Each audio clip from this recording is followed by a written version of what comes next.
शिव जी के जन्म और उनके रहस्यों से जुड़ी अद्भुत कहानियां सुनने के लिए तैयार हो जाइए, क्योंकि इस कथा में ऐसे अनकहे तथ्य हैं जो आपके सोचने का तरीका बदल सकते हैं। नमस्कार दोस्तों, फिर से एक बार स्वागत है एसपी हिंदी कहानी चैनल में। दोस्तों, भगवान शिव के बारे में ऐसा कहा जाता है कि भगवान शिव त्रिलोक के आदि और अंत के देवता हैं, जिनके आगे दुनिया की सभी शक्तियां सफल हो जाती हैं। लेकिन क्या आपको मालूम है आखिरकार भगवान शिव का जन्म कैसे हुआ था? उनकी माता कौन थी और उनके पिता का क्या नाम था?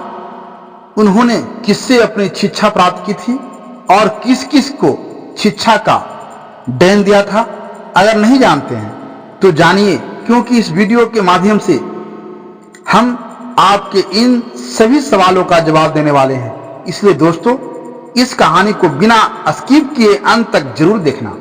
दोस्तों, आज सबसे पहले भगवान शिव के जन्म से जुड़ी पहली कहानी यानी शिव पुराण की एक लोकप्रिय कथा के बारे में बताने वाले हैं। शिव पुराण के अनुसार भगवान शिव को स्वयंभू माना जाता है, जिसका मतलब होता है कि भगवान शिव का जन्म स्वयं ही हुआ था। यानी कि इससे एक बात तो साफ हो जाती है कि न ही भगवान शिव की कोई माता है और न ही उनके कोई पिता है। इसी कारण से भगवान शिव पंच तत्व से भी परे हैं, जिस कारण से इन्हें मृत्यु का भी कोई भय नहीं है और इनकी मृत्यु कभी नहीं हो सकती।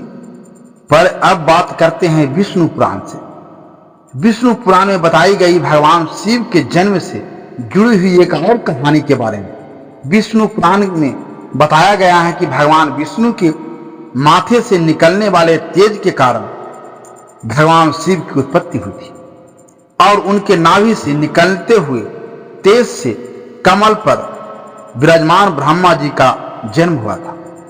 मगर दूसरी ओर भगवान शिव के जन्म के बारे में शिव पुराण में बताया गया है कि एक बार की बात है जब भगवान शिव अपने घुटने मल रहे थे और उनके घुटनों से निकलने वाले मैल से भगवान श्री विष्णु जी का जन्म हुआ था। पर अगर ऐसा हुआ है तो विष्णु पुराण और शिव पुराण एक दूसरे से बिल्कुल अलग है। इस कथा के अलावा भगवान शिव के जन्म की एक और पौराणिक कथा काफी ज्यादा पॉपुलर है, जिसे शायद आपने बड़े बुजुर्गों से सुना होगा। पर अगर नहीं सुना हो तो आपकी जानकारी के लिए बता दें कि एक बार की बात है जब भगवान विष्णु और परम ब्रह्मा जी के बीच इस बात पर बहस छिड़ गई थी, आखिर इस संसार में सबसे महान कौन है। और जब भगवान विष्णु और भगवान ब्रह्मा इस बात को लेकर बहस कर रहे थे तो एक जलते हुए खंभे के रूप में महादेव उनके बीच आए। दोस्तों, वे दोनों इस रहस्य को नहीं समझ पाए और तभी अचानक से एक आवाज आई जिसने कहा कि जो भी इस खंभे का सिर ढूंढ लेगा वही सबसे महान कहलाएगा। ऐसा सुनते ही ब्रह्मा जी ने एक पंछी का रूप लिया और खंभे का ऊपरी हिस्सा ढूंढने निकल गए। वहीं विष्णु जी ने ब्राह का रूप धारण किया और खंभे का अंत ढूंढने निकल गए। बहुत देर तक खोजने के बाद भी दोनों में से किसी को भी खंभे का सिर नहीं मिला और दोनों हार कर वापस आए। जिसके बाद भगवान शिव अपने असली रूप में आए और फिर भगवान विष्णु और ब्रह्मा जी ने यह मान लिया कि महादेव ही सबसे महान और सक्त है।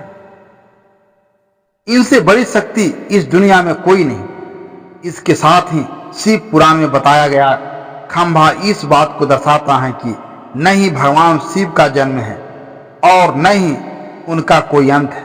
और एक कारण तो यह है कि भगवान शिव को स्वयंभू कहा जाता है, यानी भगवान शिव का अंत है ही नहीं, वे अमर हैं।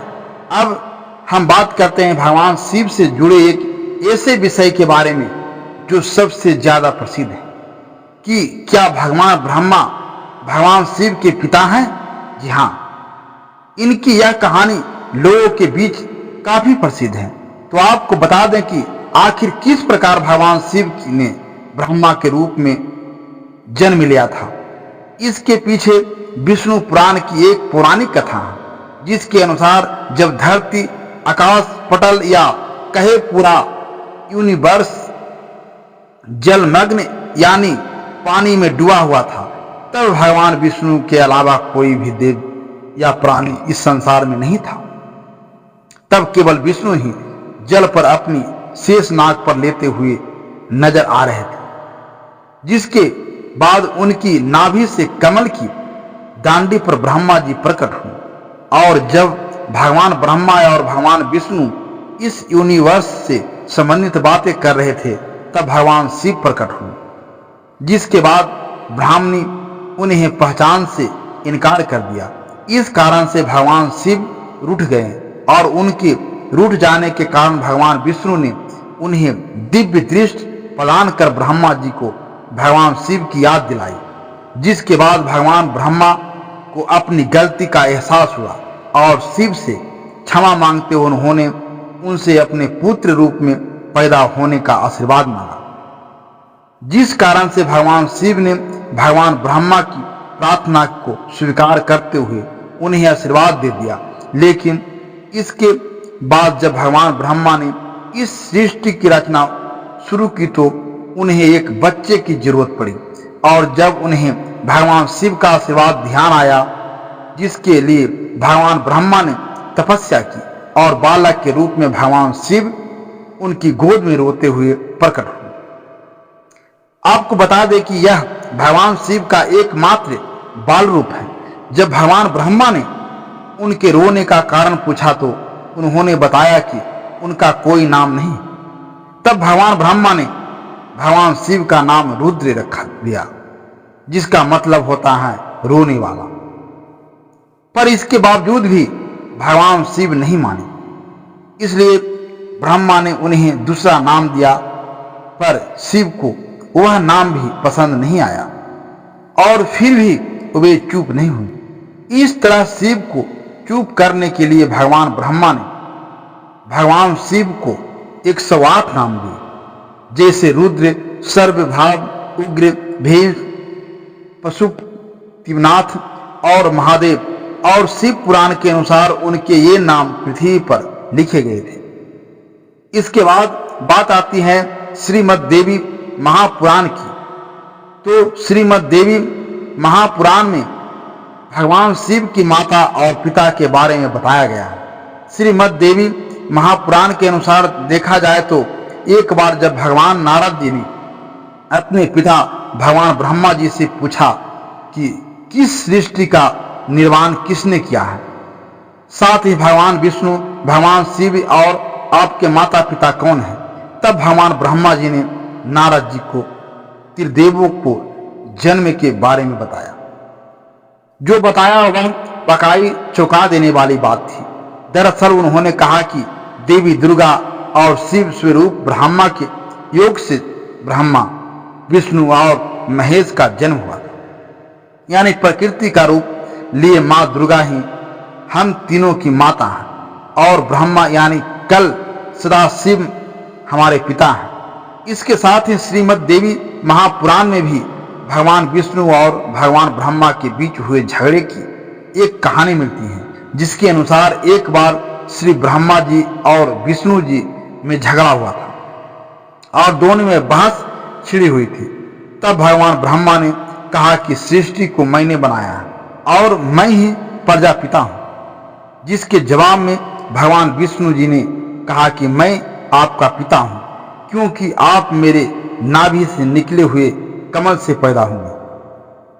और धीरे धीरे यह बहस बढ़ती गई। दोस्तों, इसके बाद इन दोनों का झगड़ा सुनकर सदाशिव वहां पहुंचे और उन्होंने कहा कि पुत्रों, मैंने ही तुमको इस संसार को बनाने और इसे संभालने के केवल 2 काम दिए हैं। इसी प्रकार मैंने शंकर और रुद्र को संहार और त्रिगुणात्मक कार्य दिए हैं। इसके साथ ही उन्होंने कहा कि मेरे पंचमुख हैं, एक मुख से आकर दूसरे मुख से पुकार, तीसरे मुख से मुखर, चौथे मुख से बिंदु और पांचवें मुख से नाद यानी कि शब्द प्रकट हुए हैं। इसके पड़ियों को एक साथ मिलाकर देखा जाए तो एक अक्षर ओम बनता है, जिसे आज हम सभी भगवान शिव के मूल मंत्र के रूप में जानते हैं। इतना कहने के बाद भगवान ब्रह्मा और विष्णु दोनों ही समझ गए कि भगवान शिव से ज्यादा शक्तिशाली इस दुनिया में कुछ भी नहीं है, और दोनों ने भगवान शिव को प्रणाम किया और चले गए। दोस्तों, जब आप भगवान शिव के बारे में इतना तो जान ही चुके हैं, तो क्या आपको पता है कि आखिर भगवान शिव ने किस शिक्षा प्राप्त की थी और उनके गुरु कौन थे? हम जानते हैं, शायद ही इसका जवाब आप में से किसी को पता होगा, पर जिन्हें नहीं पता उन्हें बता देता हूं कि भगवान शिव स्वयं इस संसार के गुरु माने जाते हैं, जिन्होंने संसार में गुरु शिष्य की परंपरा की शुरुआत की थी।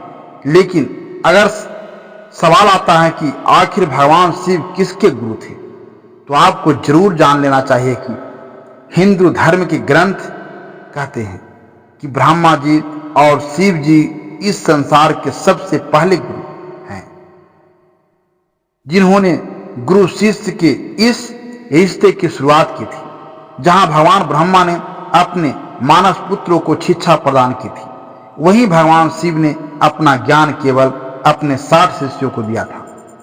यानी भगवान शिव साक्षात गुरु थे, और वे जिन शिष्यों के गुरु थे उन्हें आज के समय में सप्त ऋषियों का दर्जा दिया गया है।